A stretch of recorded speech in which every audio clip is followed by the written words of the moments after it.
Luluto po tayo ng halaya.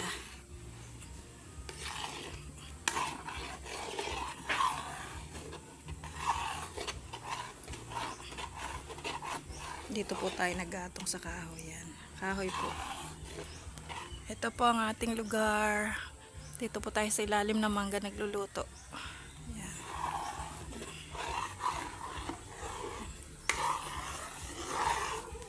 Ang halaya po ay matagal lutuin. Lalo na po at pag gusto nyong makunat siya. Purong halaya po ito.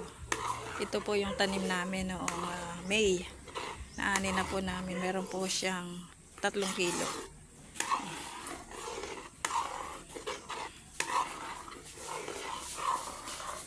Matagal lang po magluto ng halaya.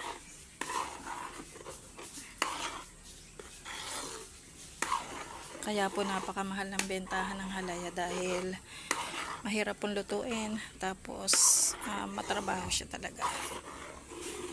Kaya once in a year lang kami nagluluto ng ganito. Tuwing New Year.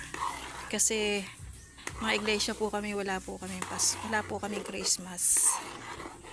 Pero holidays po kami. Kasi siyempre, yun po ang ating nakaugalian ng mga holidays. At ang pinaka-special po namin na araw, Sabado at Linggo pagsamba. At itong New Year po. At saka po ang anniversary ng iglesia. July 27 po anniversary ng iglesia. Tiyaga-tiyaga lang po yan, lumalapot na po siya. Kanina malabnaw na malabnaw siya.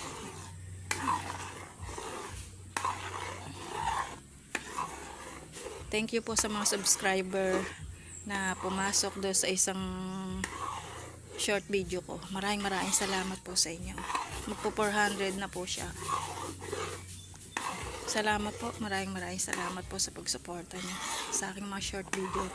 At sana po itong long form video ko suportahan niyo din po. 1,000 na po tayong mahigit. Mga kaibigan, ka-subscribers, OFW. Happy New Year po mga OFW. Saan man po kayong lugar naroon. Nawa po, masaya po ang inyong New Year. At maligaya po kayo. Mag-iingat po kayo. God bless us all. Happy New Year everyone.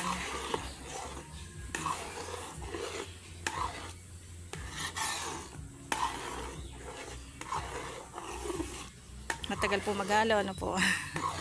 Tiyaga-tiyaga lang din po kasi pag gusto mo kumain ng masarap, magtiyaga ka. Ayan. Habang ako'y naghahalo dito, magkukwento naman po ako sa inyo. Ganito po ang buhay namin sa bukid. Ayan. Pag nasa bukid ka, ganito. Pag gusto mong kumain ng masarap, magtiyaga ka. Tapos sa kahoy mo lulutuin. Para medyo may konting smoke ng kahoy. Di po ba masarap po yun, ano po?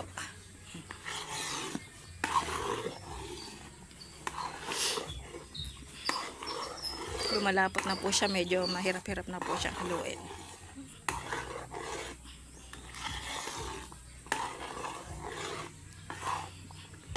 Ayan. Natutuyo-tuyo na po siya. Kompleto na po yan, nilagyan ko na po siya ng mga sangkap dyan. Fresh milk, fresh coconut milk, at saka condensed, saka asukal.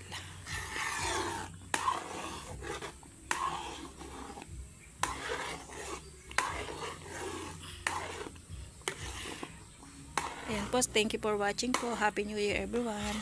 God bless us all. Saan man po tayong dako naroon, huwag po natin kalimutan ng sumamba at magpasalamat sa ating Panginoon Diyos. Kahit ano po tayong religion, unahin po natin ang Panginoon Diyos.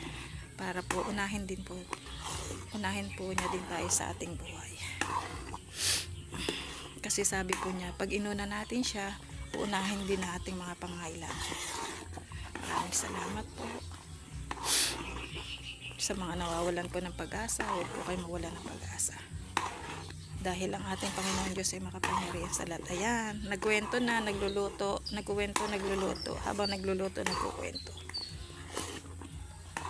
Thank you for watching everyone. Salamat po sa panonood. Yan, lumabo na po kasi po may usok na.